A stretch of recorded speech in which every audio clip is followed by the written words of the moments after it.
You look like the cat who got the cream. I am most definitely that cat. Who's the lucky girl? Marla Tompkins.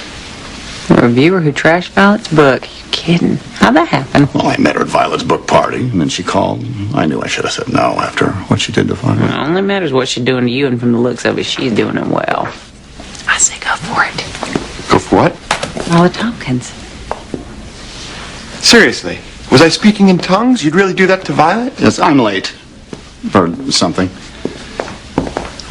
Who put a bug up your ass? That'd be me.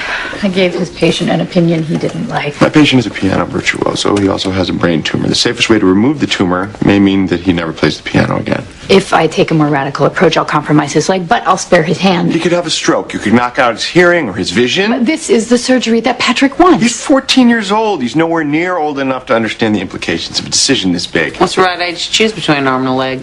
Look, some things you just know. I knew at age 6 I was going to be a surgeon. And when I was a little kid, I was obsessed with the piano and thought maybe I wanted to be a musician. I never knew you played. Because my interests changed. What was important to me then is not important to me now. And maybe someday Patrick's going to want to walk down the aisle or chase after his kids. Look, this kid has a gift. Who are we to take it away from him? Why don't you tell me you played piano? It didn't seem important. Sounds like you used to love it. I used to love to eat paste, too. Why'd you give it up? The piano or the paste? Did you get bored? No. Were you just not any good? Actually, I was quite good. My dad taught me. And my mom, she's not at all musical. The woman can't even whistle. So it was something special that me and my dad shared, just the two of us. And why'd you quit? I told you about my brother. One who died before you were born. Andy.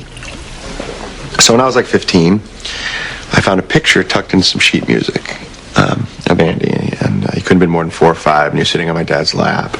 And my dad was holding his hands on the keys.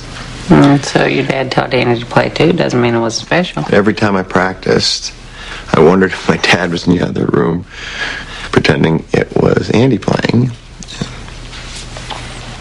So I quit. Sorry, Coop. Don't be. A long time ago. You wanted to know when I told you.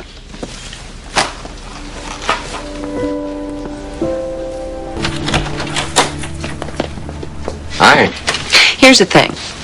I don't know your father. And maybe when you were a newborn, he did look at you and wish that you were Andy. Because frankly, babies all look the same. They're all bald, wailing poop machines. But the minute you started to grow, you were Cooper. Not some replacement child.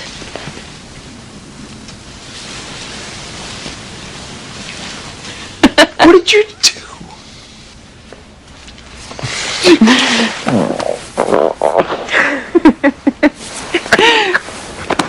You can't give up on the things you love. Not ever.